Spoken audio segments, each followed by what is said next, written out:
Big టీవీతో Gaddar Narasanna ఉన్నారు. నమస్కారం గద్దర్ నరసన్న గారు. అంటే ఎలా చూడొచ్చు ఇప్పుడు మీ పాట జగన్ పాట అయితే మిలియన్‌లో వ్యూస్ వెళ్ళిపోయాయి. ఇప్పుడు రేవంత్ అన్న కూడా తెలంగాణ ముఖ్యమంత్రి రేవంత్ రెడ్డి గారు కూడా పాటలు పాడారు. చంద్రబాబు నాయుడుకి తెలుగు తెలియని ఎంఐఎం కూడా పాటలు పాడారు. సో ఎలా అనిపిస్తుంది మీకు? అన్ని రాజకీయ పార్టీలకు మీ గొంతే వినిపిస్తుంది. చాలా సంతోషం అనిపిస్తుంది అన్న. ఎందుకంటే గతంలో మనం 25 ఇయర్స్ బ్యాక్ నుంచి సాంగ్స్ పాడుతున్నప్పటికీ 10 ఇయర్స్ బ్యాక్ ఒక టైప్ ఆఫ్ ఒక విధంగా నేమ్ ఉంది. అంతకుముందు 10 ఇయర్స్ బ్యాక్ అంత ఉంది. ఈ లాస్ట్ 5 ఇయర్స్ నుంచి బాగా ఫుల్ క్రేజ్ వచ్చింది అన్న. సంతోషం అనిపిస్తుంది. ఎందుకంటే రేవంత్ అన్నకు కూడా తెలంగాణలో 3 రంగుల జెండా పాటతోని కాంగ్రెస్ పార్టీ కార్యకర్తలలో ఉత్సాహం నింపాను. అదే మాదిరిగా తర్వాత జగన్ ఏపీ సీఎం నుంచి కూడా మా కబురు వచ్చింది. ఎట్లన్నా మాకు కూడా జగన్ అన్నకు మంచి సాంగ్ చేయాలని చెప్పేసి ఆ పార్టీకి సంబంధించినటువంటి ముఖ్యులు అడగడం, అప్పుడు వాళ్ళ అడిగిన సందర్భంలో కాదనకుండా జగన్ అన్నకు నేను కూడా సాంగ్ పాడడం, ఆ సాంగ్ మటుకు చాలా క్రేజీ వచ్చింది. బాగా అందరికి తెలిసిన విషయమే. ఇప్పుడు రీల్స్లో కానీ ఫోన్లో కానీ జెండాలు జత కట్టే పాట చాలా అద్భుతం. అదే మాదిరి చంద్రబాబు నాయుడు గారికి కూడా వాళ్ళు కూడా ఏపీ నుంచి అడిగారు. ఎల్లో సింగం చాలా బాగా వచ్చింది ఆ సాంగ్ కూడా. ఆ తర్వాత పవన్ కళ్యాణ్ గారు కూడా చాలా మంచి సాంగ్ ఉంది నాది ఇప్పుడు. బగ మండే భగత్ సింగురా పవన్ అని ఉంది. అంటే ఈ ఎవరికి చూసినా మన పాట అంటే వాళ్ళు అడుగుతున్నారు, మన వాయిస్లో ఒక గమ్మత్తు ఉంటుంది అనేది. అవును, ఆ వాయిస్లో గమ్మత్తు ఉంది. అంటే ఒక రకమైన బీఫ్ వదులుతారు కదా మీరు, ఎండింగ్లో వస్తుంటుంది. అంటే ఇందులో ఇన్ని పాటలు పాడారు కదా, మీకు ఇందులో నచ్చిన పాట, బాగా నచ్చిన పాట, ఇష్టమైన పాట? అట్లా ఏముండదన్న, ప్రతి పాట కూడా మనకు నచ్చిందే. అన్నీ మన బిడ్డలు లాంటివి పాటలు. ప్రతి పాట కూడా మంచిగా పాడతాము, అన్నీ ఇష్టమైన పాటలే. ఎవరికి పాడినా కూడా ప్రేమతోనే పాడతాం కదన్న. ఒక పాట బాగా పాడొద్దని ఏముండదు. అందరికి కూడా అట్లే పాడాం. అంటే గతంలో సినిమా వాళ్ళతోని పాటలు పాడించేటోళ్ళు, ఇప్పుడు నల్గొండ గద్దర్ నర్సన్నే అన్ని పార్టీలకు దిక్కయిండు. అంటే అది వాస్తవం చెప్పాలంటే. ఎందుకంటే మీ వాయిస్ కానీ మీ గాత్రం కానీ హై పిచ్లో లేస్తూ ఉంటుంది. సో అది యువకుల్లో ఉత్సాహాన్ని నింపుతుంది.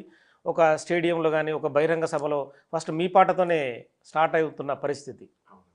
ఇప్పుడు రేవంత్ రెడ్డిది తాజాగా పాట పాడారు జెండా సాంగ్. ఇప్పుడు ఒకసారి ఆ పాట వినిపిస్తారా? ఓకే. అంటే రేవంత్ అన్నకు సరే, ఆయన కూడా కాంగ్రెస్ పార్టీ జెండాను భుజాన పెట్టుకొని కార్యకర్తలను ఉత్సాహాన్ని నింపడం కోసం పిసిసి ప్రెసిడెంట్ అయినప్పుడు నేను ఆ సాంగ్ చేయాల్సి వచ్చింది. అది చరణ్ అర్జున్ సోదరుడు అద్భుతంగా రాశాడు. ఆ తర్వాత నేను పాడడం జరిగింది. ఆ సాంగ్తోనే కాంగ్రెస్ పార్టీ కార్యకర్తలలో నూతన ఉత్సాహం నింపినని నేను అనుకున్నాను. 3 రంగుల జెండా బట్టి సింగమోలే కదిలినాడు ఒగ్గరో కాంగ్రెస్ సూర్యుడు, మా రేవంతన్న నిగ్గదీసి అడిగే మునగాడు, వీడు భూముల వానైతాడు బీద సాదల ధైర్యం వీడు, దొంగ దొరను తరిమే వీరుడు మా రేవంతన్నం. ఈ సాంగ్ చాలా, ఎందుకంటే నేను కూడా ఈ మధ్య ముఖ్యమంత్రి గారితో 2 సభలు 3 సభలు నేను పాల్గొన్నాను. నేను వేదిక మీదకి పోయిన తక్కువ వేదికలు వెళ్ళాను నేను, ఎందుకంటే రికార్డెడ్గా నేను ఎక్కువ బిజీ ఉంటాను. రికార్డెడ్గా బిజీ నేను. అయితే ఈ మధ్య రీసెంట్లీ ఒక సాంగ్ రిలీజ్ ఫంక్షన్లో అన్నకు కలవడానికి జమ్మికుంట పోయినప్పుడు కానీ, చామల కిరణ్ కుమార్ రెడ్డి అని చెప్పేసి మా జిల్లాకు సంబంధించి ముఖ్యంగా మునుగోడు కాన్స్టిట్యున్సీ నాది. అయితే మా కాన్స్టిట్యున్సీలో కాంగ్రెస్ పార్టీ క్యాండిడేట్ కిరణ్ అన్న గెలుపు కోసం భువనగిరికి వెళ్ళాను. అక్కడ కోమటిరెడ్డి వెంకటరెడ్డి గారు మినిస్టర్ గారు కానీ, మునుగోడు శాసనసభ్యులు కానీ, అదే మాదిరి నెకరేకల్లు కానీ, తుంగతుర్తి కానీ, ఆలేరు కానీ, ఇబ్రాహీంపట్నం కానీ అందరూ ఎమ్మెల్యేస్ సమక్షంలో ఒక భువనగిరిలో ఒక పెద్ద మీటింగ్ పెట్టారు. ఆ సందర్భంలో మీరు వస్తే బాగుంటుందన్నా అని కిరణ్ అని అడిగినప్పుడు నేను వెళ్ళాను. అక్కడ కూడా విన్నా. నేను 3 రంగుల జెండా సాంగ్ వింటున్నప్పుడు గుండెలు అదిరిపోతున్నాయి. కాంగ్రెస్ పార్టీ కార్యకర్తలు ఉత్తగానే డ్యాన్స్ చేస్తారు కదా, అది నేను ఎదురుగా ఉన్నప్పుడు, అది మన తెలంగాణ పులిబిడ్డ పక్కన ఉన్నప్పుడు, మరొక ఉద్యమ వీరుడు కోమటిరెడ్డి వెంకన్న ఉన్నప్పుడు, ఒక తెలంగాణ ఒక మునగాడు ఒక మునుగోడు రాజన్న ఉన్నప్పుడు, అక్కడ గెలిచిన ఎమ్మెల్యేలు అందరూ కూడా 50,000 మెజార్టీతో గెలిచిన ఎమ్మెల్యేలు ఉన్నారు. అందరు కూడా మన వాళ్ళు, మా జిల్లా వాళ్ళు, మా నల్గొండ బిడ్డగా, మా నల్గొండ గద్దర్ నరసన్నగా కాంగ్రెస్ పార్టీ కార్యకర్తలకు ఎవ్వున కేరింతలేసి ఉరకల వేసే ఉత్సాహంతో మంచిగా ఆటపాటలతో నెమలి నాట్యం ఆడి కోయిల రాగం తీస్తూ చప్పట్ల విజిల్ల మోతల మధ్యన మా నరసన్న వచ్చింది కదా అని అనుకుంటున్నప్పుడు ఆనందం పట్టలేంది. అది మా జిల్లాకు రేవంత్ అన్న రావడం, ఆ రోజు కిరణ్ అన్న గెలుపు కోసం భువనగిరికి పోవడం చాలా సంతోషం. పాట పడిన తర్వాత మీకు రేవంత్ రెడ్డి నుంచి వచ్చిన రెస్పాన్స్ ఎప్పుడు అంటే ఇప్పుడు 3 రంగుల జెండా బట్టి అంటే రెస్పాన్స్ అంటే నేను అది బాధ్యతగా భావించి చేసిందే పాట అది. ఎందుకంటే రేవంత్ అన్న అప్పుడు ఫస్ట్ ఇబ్బందుల్లో ఉన్నప్పుడు, అప్పుడు ఆ కేసులో జైలుకి పోయినప్పుడు కానీ, అప్పుడు అంతగా నేను 2014లోనే రేవంత్ అన్నకు కొడంగల్‌కెళ్ళి నిలబడ్డప్పుడు మంచి పాటలు చేసినప్పుడు. అప్పుడే చేశారు మీరు. అప్పుడే చేసిన. ఆ సందర్భంలో అప్పుడు అపరిచయంగా ఉండడము, అప్పుడు డిస్టర్బ్ కావడము, అక్క కూడా నర్సన్న ఇట్లన్న గీతక్క కూడా ఒక సాంగ్ ఏదైనా చేయాలి ఇబ్బందుల్లో ఉన్నప్పుడు, అప్పుడు చేయడం జరిగింది. ఒక సాంగ్ 'తెలంగాణ పులిబిడ్డ' అని ఒక సాంగ్ నేను చరణ్ కలిసి చేసినాం. అది సంతు అని సింగర్ తమ్ముడు పాడినప్పుడు. దాని తర్వాత ఆ పరిచయం అట్లే ఉన్నప్పుడు ఇంకా అంటే కంటిన్యూగా అన్నకు అప్పుడప్పుడు కలవడం కానీ, మాట్లాడడం కానీ ఎప్పుడూ మా మధ్య ఉండేది. కాంగ్రెస్ పార్టీలో పీసీసీ ప్రెసిడెంట్ పదవి వస్తున్నప్పుడు, ఢిల్లీకి వెళ్ళి వస్తున్నప్పుడు గాంధీ భవన్లో మంచి కాంగ్రెస్ పార్టీ కార్యకర్తలు ఉత్సాహంగా కేరింతల నడుమ మీటింగు అంటే స్వాగతం చెప్తున్నప్పుడు టీపీసీసీ ప్రెసిడెంట్గా ఉత్తగా పోకుండా మనం ఏదో ఒక పాటతో పోవాలని చెప్పేసి నేను నైట్ కావాల్సుకొని అది ఆ సాంగ్ చేయడం జరిగింది. అంటే పాటలు మీరే లేదు ఈ రాస్తారా? సాంగ్ మీకు బ్యాక్ ఎండ్‌లో ఎవరన్నా నేను రాయడం? నేను నేను నేను పాడడం అంటే వరకే మీకు మనసులో నుంచే లేదు. భావాన్ని నేను పాడడం వరకే ఆ సాంగ్ మొత్తం మన చరణ్ రాసిండు. మీ ప్రతి సాంగ్ రాసే వాళ్ళు వేరే ఉంటారా? ఉంటారు చరణ్ ఆ సాంగ్ చరణ్ రాసిండు. అంటే మీరు ఒక లైన్ ఇస్తారా? అంటే ఈ నేను వ్యక్తికి లైన్ అంటే ఇదనే అనుకుంటాం మేము ఎట్లా అంటే ఎట్లా మీకు చేద్దాం టీం వర్క్ ఉంటుంది కదా. అంటే ఒక సినిమా అనుకుంటాం. తీసినప్పుడు డైరెక్టర్లు కానీ అట్లా ఉంటారు కదా.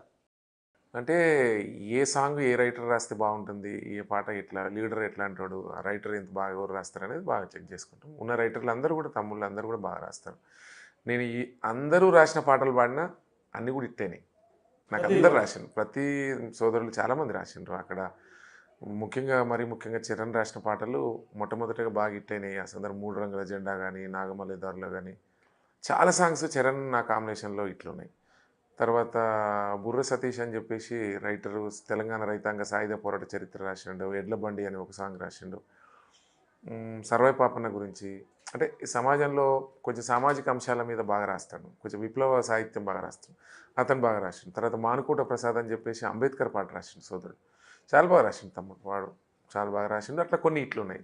తర్వాత ఇప్పుడు ఆజాద్ అని చెప్పేసి ఒక రైటర్ ఉన్నాడు. చాలా అద్భుతమైనటువంటి రచయిత. అతని కాంబినేషన్లో ఒక 4-5 సాంగ్స్ వచ్చినాయి. చాలా అద్భుతంగా ఉన్నాయి. తర్వాత బుల్లెట్ బండి లక్ష్మణ్ అని చెప్పేసి తమ్ముడు ఇప్పుడు నాకు జగన్కి కానీ జెండల చేత కట్టించే పాట రాశాడు. అట్లా ఏంటంటే వాళ్ళు ఊహించుకొని ఇప్పుడు నర్సన్న పాడితే ఎట్లుంటుంది, నర్సన్న వాయిస్ ఎట్లుంటుంది, నర్సన్నకి ఏ టైపు ట్యూన్లు అయితే సెట్ అవుతాయి అని చెప్పేసి మన తెలంగాణలో మరీ ముఖ్యంగా రైటర్స్ విత్ ట్యూన్తో వాళ్ళే రాసుకుంటారు పాటలు. రఫ్గా రాసి వేరే వాళ్ళు ట్యూన్ ఇచ్చి మ్యూజిక్ లేదు, వాళ్ళు విత్ ట్యూన్తోనే రాసుకుంటారు. అప్పుడు మనకు చెప్తారు, మనం మ్యూజిక్ డిస్కస్ చేస్తాం. ఇట్లా ముగ్గురం కలిసి సమిష్టిగా ఎట్లా చేస్తే బాగుంటుందని చేసేటువంటి మ్యూజిక్ కూడా చాలా అద్భుతంగా మదీన్ కానీ ఇప్పుడు మన కళ్యాణ్ అని అద్భుతమైన మ్యూజిక్ డైరెక్టర్, కళ్యాణ్, మదీను, రవి కళ్యాణ్, ఇట్లా అందరు సోదరులు అందరు సమిష్టి విజయం అందరు కూడా నాకు బాగా సపోర్ట్ మంచి చేస్తారు.